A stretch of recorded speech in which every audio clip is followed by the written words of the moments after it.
Alhamdulillah, kita bersyukur kehadirat Allah Subhanahu wa taala atas taufik dan nikmatnya kita bisa hadir di majelis ilmu ini, majelis yang mengkaji hadis-hadis Nabi sallallahu alaihi wasallam, agar saat kita mengkajinya mulai tumbuh dan bersemi kecintaan kita kepada Rasulullah sallallahu alaihi wasallam. Ya. Dengan mengkaji hadis-hadis Nabi sallallahu alaihi wasallam, kita semakin kenal dengan kepribadian beliau yang penuh kasih sayang kepada para sahabatnya dan kepada umatnya. Beliau sejak awal diangkat menjadi nabi, ya.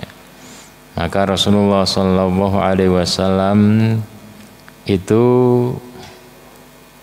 membudayakan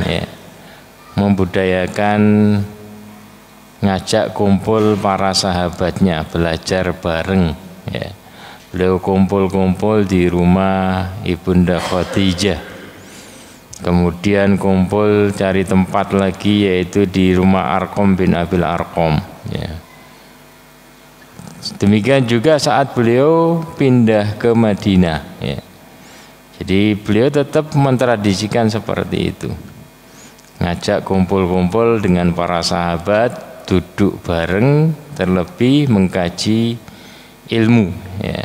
Jadi beliau tradisikan kumpul-kumpul bareng, ngobrol bareng, termasuk menyediakan tempat di masjid bagi mereka yang tidak punya tempat tinggal dan bagi mereka yang ingin mondok dekat dengan Rasulullah sallallahu alaihi wasallam, seperti Abu Hurairah dan lainnya, ya. Jadi mereka tidak punya rumah, ya, tinggalnya di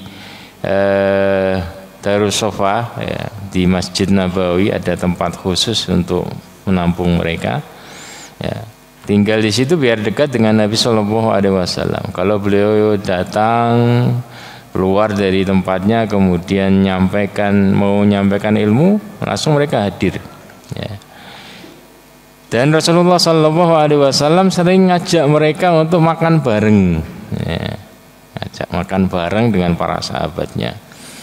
Demikian juga beliau menyiapkan berbagai macam kebutuhan mereka yang ditinggal di Darus Sofa, ya.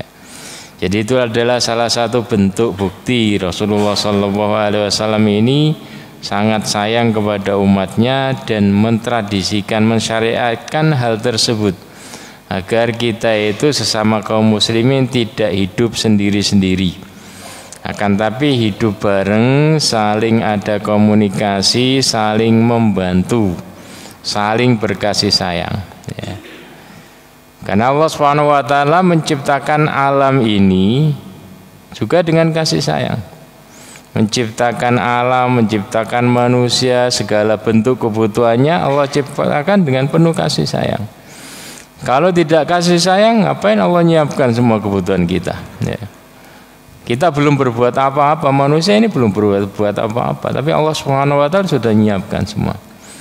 Makanya dalam hadis yang diriwayatkan oleh Imam Bukhari Muslim an Abi Hurairah radhiyallahu anhu, anna Rasulullah sallallahu alaihi wasallam qala lamma qadallahu al-khalqa kataba indahu fawqa arsyih inna rahmati sabaqat ghadabi.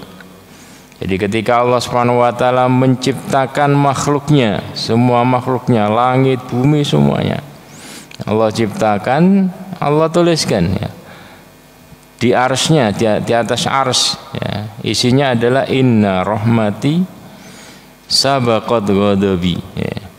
Sesungguhnya rahmatku mendahului kemurkaanku. Artinya aku ciptakan semua alam ini adalah dengan kasih sayang.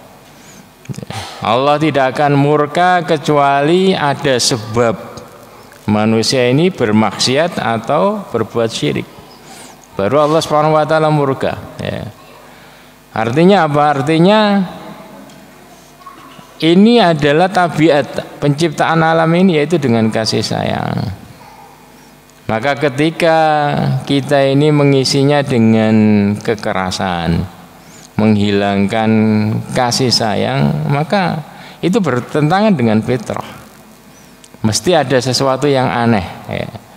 Dan jiwa manusia itu mesti akan menolak, ya. Jiwa manusia pasti akan menolak, karena tabiatnya dia diciptakan dari tadi kasih sayang. Dan Allah menciptakan alam ini dengan kasih sayang. Terciptanya kita itu juga prosesnya dengan kasih sayang. Ketemunya bapak dan ibu kita, ya, dengan cinta, kemudian membuat kita juga dengan cinta, kasih sayang, ya. Sampai seperti itu. Maka Islam mensyariatkan seperti itu. Kalau agar alam ini bisa, kita ini di alam bisa hidup tentram, maka kita terapkan syariat-syariat Islam yang mensyariatkan tersebut agar kita ini peduli dengan sesama, ya, melaksanakan segala sesuatu dengan tadi, ya, bahwasanya kita ini makhluk sosial, harus saling bantu dan saling komunikasi. Dan Islam sejalan dengan itu. Islam itu agama fitrah. Makanya sholat diajak bareng di masjid, sholat jamaah. Perintah-perintah Allah buat dengan jamak, ya, kata bersama, ya, wa aqimus shalah wa atuz zakah, ya, itu semua dengan jamak, bersama-sama, agar kita ini, kalau kita ini pengen sesuai dengan ajaran Islam, ya seperti itu, membudayakan seperti itu, kumpul-kumpul bareng, ngaji bareng, ya, membangun masjid bareng, ya, semuanya dengan bersama-sama, saling gotong royong, ya. Makanya Rasulullah Sallallahu Alaihi Wasallam beliau bersabda, la taghdab walakal jannah, ya. Karena di dalam jiwa manusia itu ada unsur emosi, ada unsur nafsu, dan setan itu berusaha tadi, ya, memakai senjata nafsu ini, emosi itu, untuk menghilangkan kontrol akal manusia.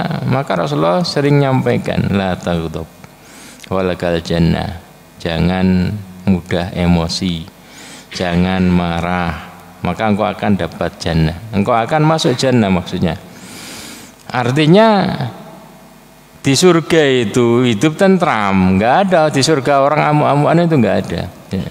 Hidup tentram. Maka harus pembiasaan dari awal sejak di dunia itu, agar bisa hidup bareng, ya, ngobrol bareng hingga tenang. Maka nanti seperti itu, sehingga kita di akhirat juga layak dimasukkan ke dalam jannah.